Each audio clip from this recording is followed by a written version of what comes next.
It's Friday, which means we are diving into the stories of the week in our city. Joining me today are political contributor Evan Mintz and producer Carlignon Jones.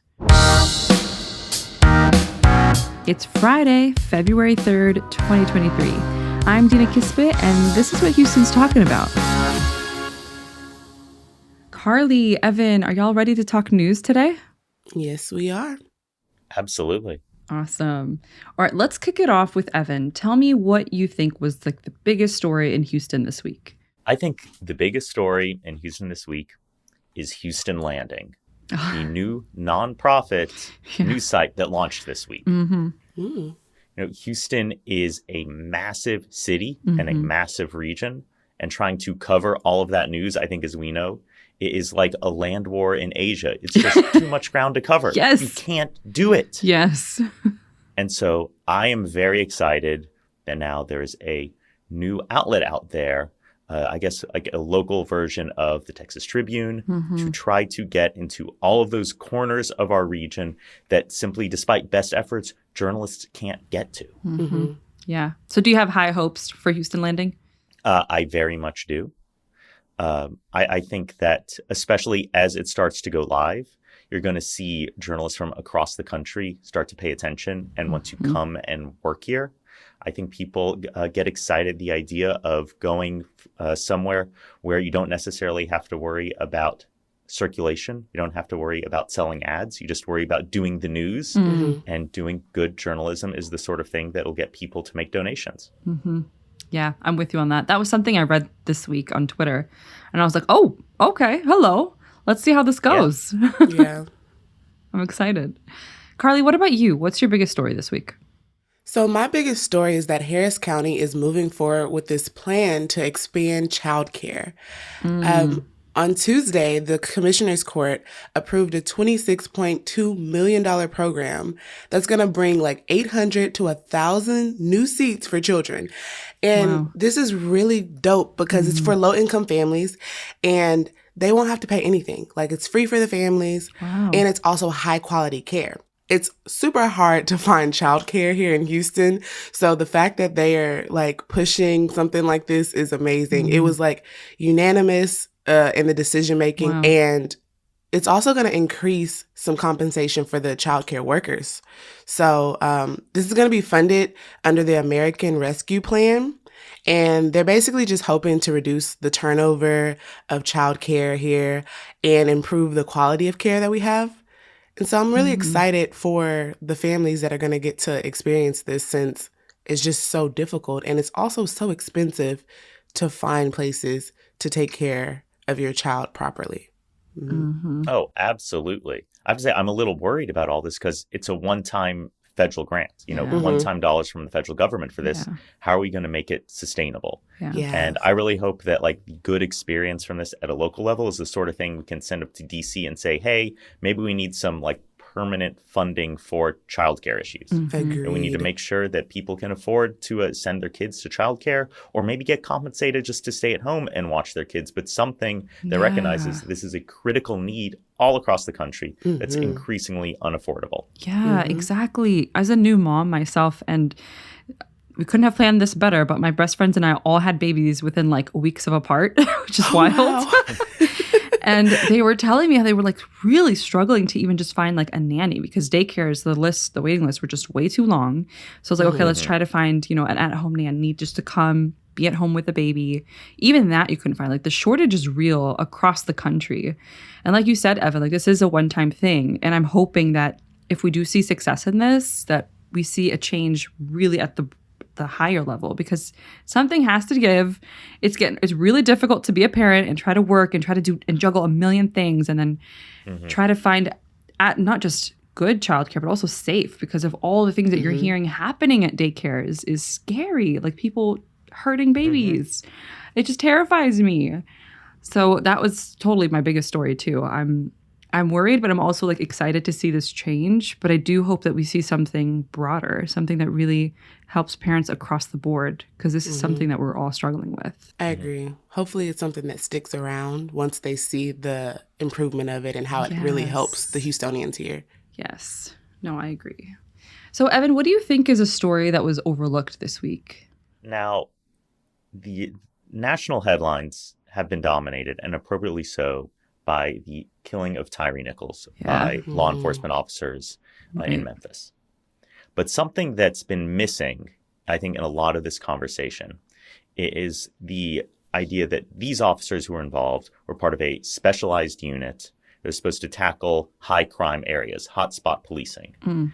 And you see this happen in departments where you get these internal mentalities of small groups of officers who feel like they need to be tougher and harsher and meaner, and we see the consequences. But here in Houston, there's been rigorous research in the Houston Police Department about something called procedural justice training, where you take officers who do hotspot policing and you put them through a rigorous process where they learn how to interact with people in ways that communicates respect, that you hear their concerns. When they yell at you, you don't yell back.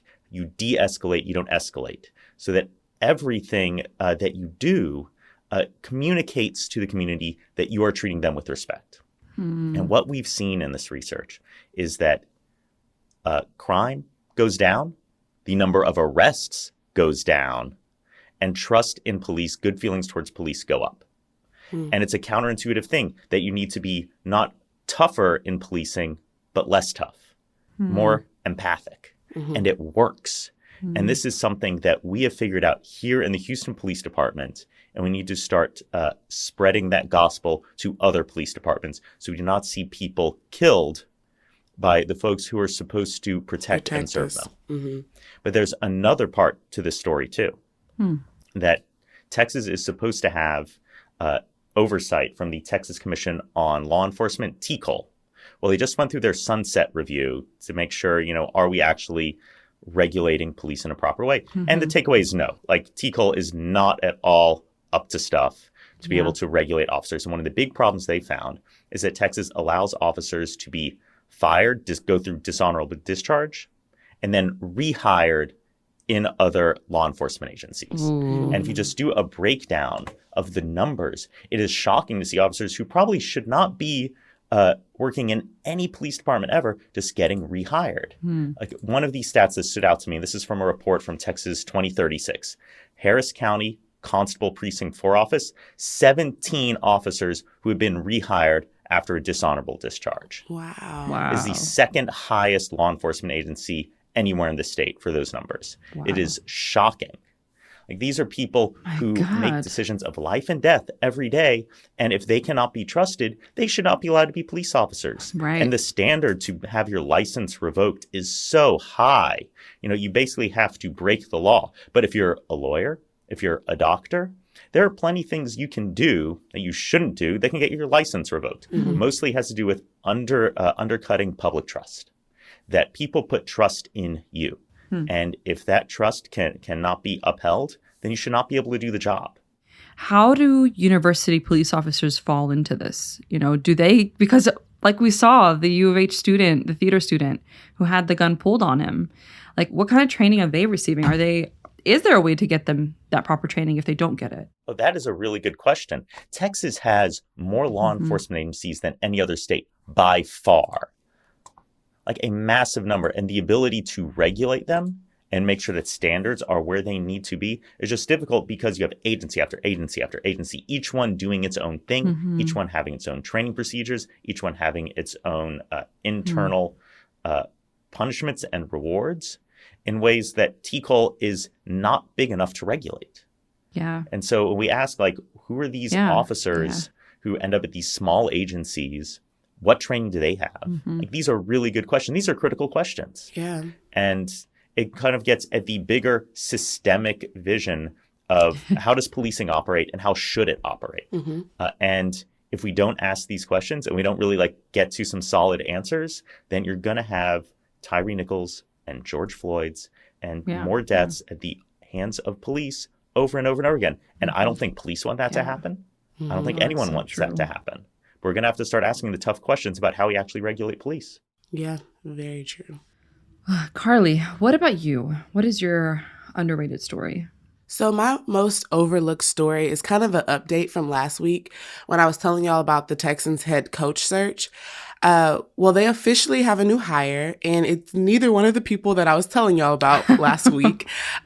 They actually hired a former Texan. His name is DeMarco Ryans, and he is the 49ers defensive coordinator. And whenever he was playing for the Texans, he was also the captain, like the team captain. So he was hired on as the team's 6th head coach.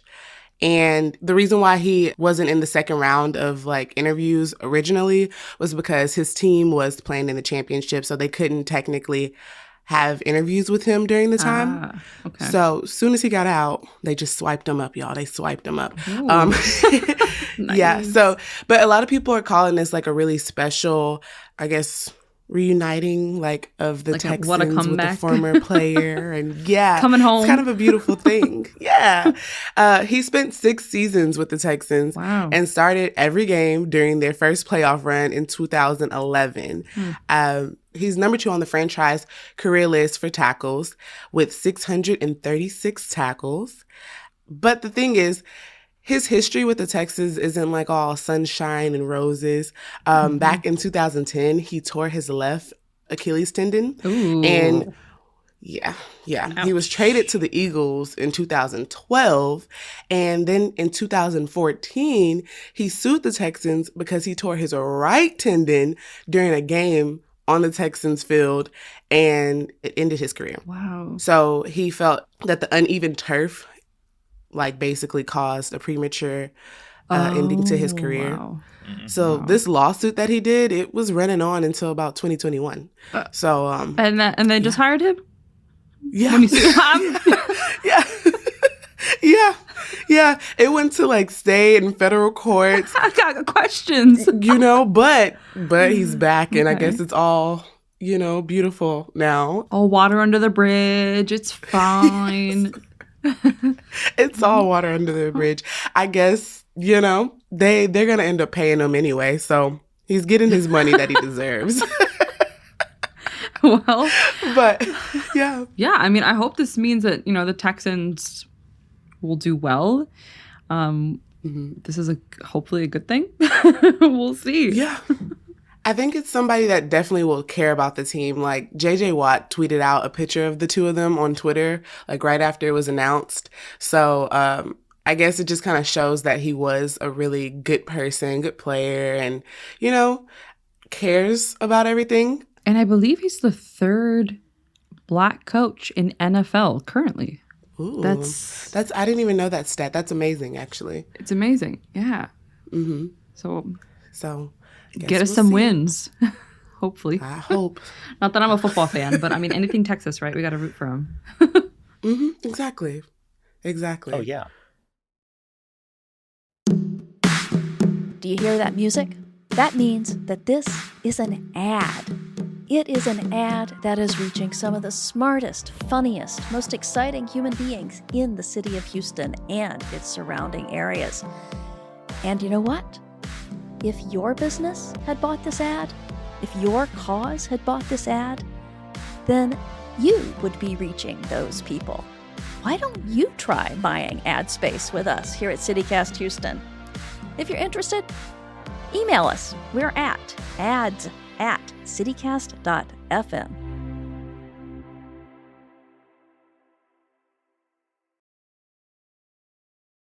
Okay, so my overlooked story, it's kind of a bummer because I'm a huge HEB fan, but there's this petition that an anonymous employee circulated earlier this month about HEB's new absence policy. It's so disappointing because HEB says now it'll penalize employees who test positive for COVID and then call in sick, which I'm like, so do you want them to come to work and just like pass on COVID to everybody who comes in? Yeah, what? Shoppers and your coworkers? That was like so disappointing to see that our beloved HEB is doing a boo-boo. Like, that's not okay. I'm not surprised. Like, Texans have this bad habit. We have this bad habit of falling in love with brands that pander to us. And I love those HEB products. I love like the Texas shaped chips and, and the ads with the Astros in them. Yes. And, shopping, there's a pleasant experience, but it's a company and their goal is to make money. and they're going to do or say what it takes to make money. Yeah. Like, don't fall in love with someone who has a profit motive.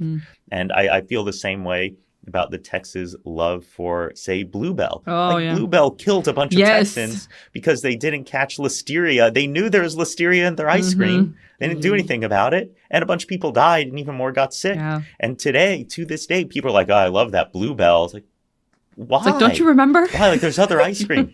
There's other grocery stores. Like, there's other things out there. Like, you know, have a sense of like confidence in yourself. Like, don't date someone just because they give you cheap compliments all the time. Like, don't go to like a bad store just because like they puff you up. Like, go to the place that actually treats you right. Does any company? And treats their employees right.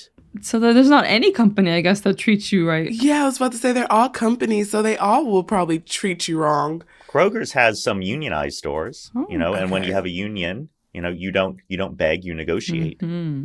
Okay. Good point. But maybe it's just one of those things you have to take in mind. It's just, I'm going to go there. I'm going to give you your money. You're going to give me the products. And like, that's the end of this relationship. Yeah, that's true.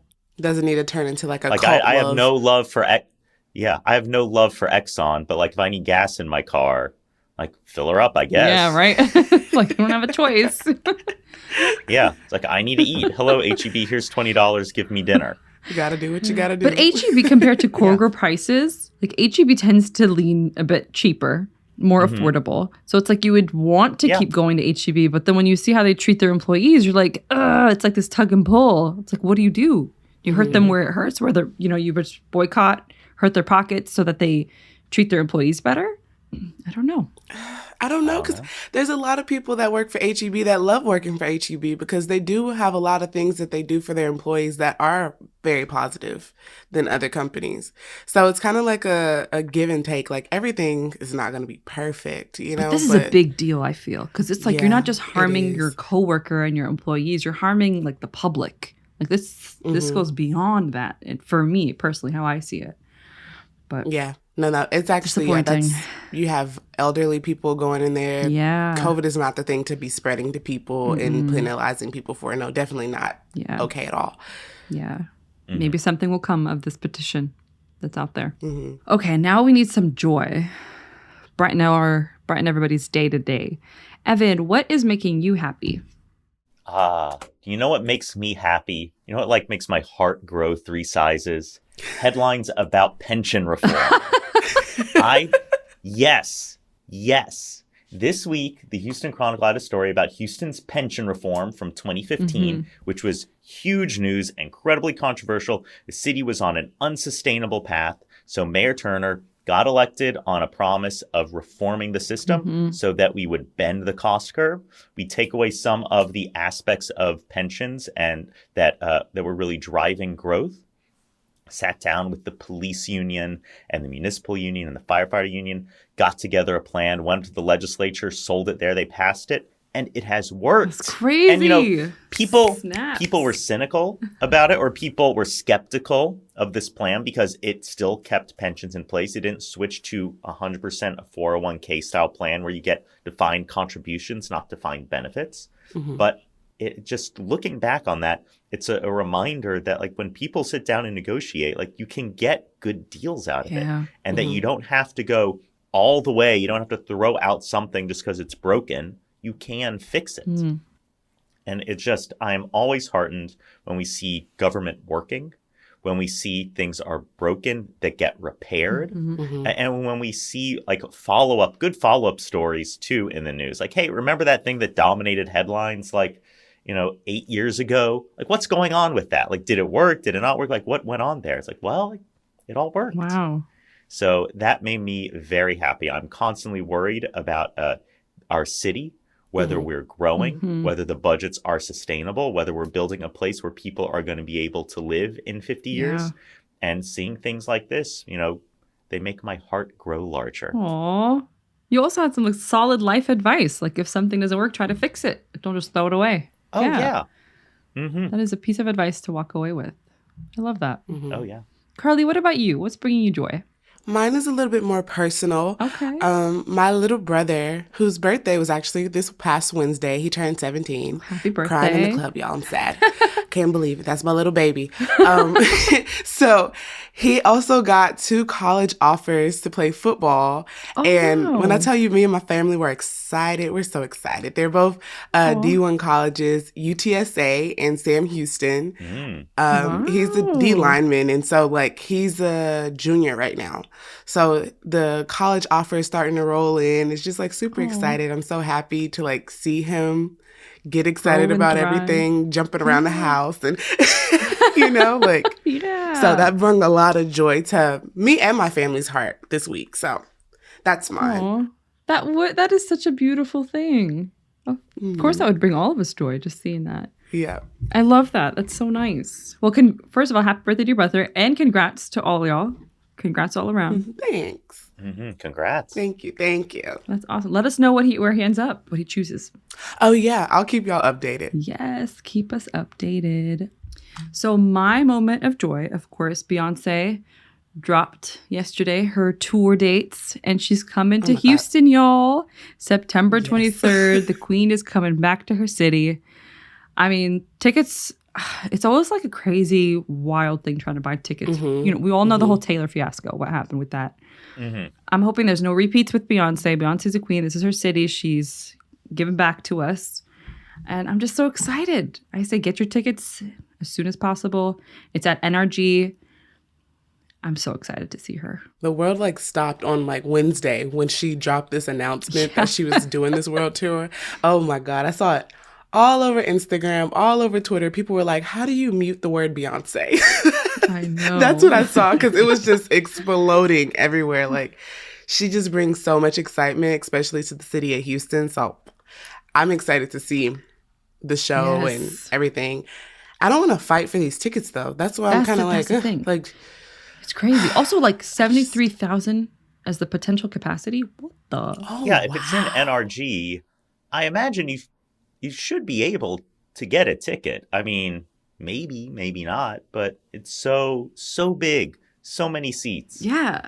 But there's like a verified fan online thing. So you have to go basically sign up online to register as a fan to then get a ticket when the tickets come out. Like, it's crazy. It's crazy. Like, it's not the simple Ticketmaster. Also, there's kind of expensive, $200 a ticket. That's honestly steep. For Beyonce, I feel like that's not that bad. For really? Beyonce, yeah, that's not bad at all. $200 a ticket. Am I the only person that's like, what happened to like those cheap tickets back in the day? Those have been gone. I've seen worse, man. You've seen worse than that, Evan? Oh, definitely. God, for just like a regular ticket, what was like the worst you'd seen? Oh, I don't know. I don't go to. I'm thinking of like sporting events. Oh, sports. Where you try to get a ticket to something. Yeah. Yeah. I'm thinking World Cup. That was fun. And like if I'm gonna go to a sports sport game, and like they have a season, like their games all the time, and still tickets like are that much. It's like a one-time thing. Like, when's the next concert gonna be? That's true. That is true. Exactly. She doesn't come around often. She doesn't. This is like her. So the Dubai show that she did a few weeks ago, that was her first concert in like 5 years. Dang. So people, people are gonna like make sure they go to this, honestly, because you don't know whenever she's gonna have another one. But tickets can get high. I've seen tickets high for even like football games. I've seen people pay thousands of dollars to go to college football games. Could not be me. Mm-hmm. Yes, No. Wouldn't be me. See, this is why I go to Rice football games. It's like $35. You can sit anywhere. It's great. That's the way to do it. Like, yeah. If you go to UT versus Oklahoma, I think. Yeah. It's in Dallas. It's a game they have in Dallas every year. It's a really big game. The tickets, they're like $1,000. $1,000. It's college. College. Yeah. It's, I don't get it. They can get crazy. Well, y'all, get your Beyonce tickets if you want to go see her. That's our pro tip today. Thank y'all so much for coming on Talk News with me. Yeah, it was fun. Oh, anytime. Awesome. Y'all just heard our political contributor, Evan Mintz, and producer, Carlignon Jones. Next week, we are doing a show all about love, which means I want to hear your love stories. Tell me all about them. How did you meet? Did you meet at Whataburger or H-E-B? Maybe you both were at the rest stop at Buc-ee's on your way to Austin. I want to know. So text, email, call, whatever it is. We want to hear your story. All the information on how to do that will be in our show notes. That is all I've got for y'all this week on CityCast Houston. I'm the lead producer, Dina Kesbeh. The producers are Carlignon Jones and A.K. Al-Mu'min. The newsletter writer is Brooke Lewis, and the music is by All the Kimonos.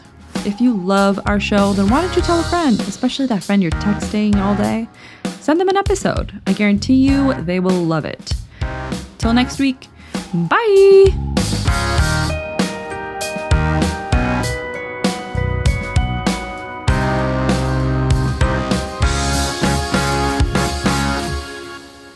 That's crazy. Snaps. Oh, excuse me. Ooh, you got too excited there? You all right? Sick. I just got worked up. I just got so excited about this.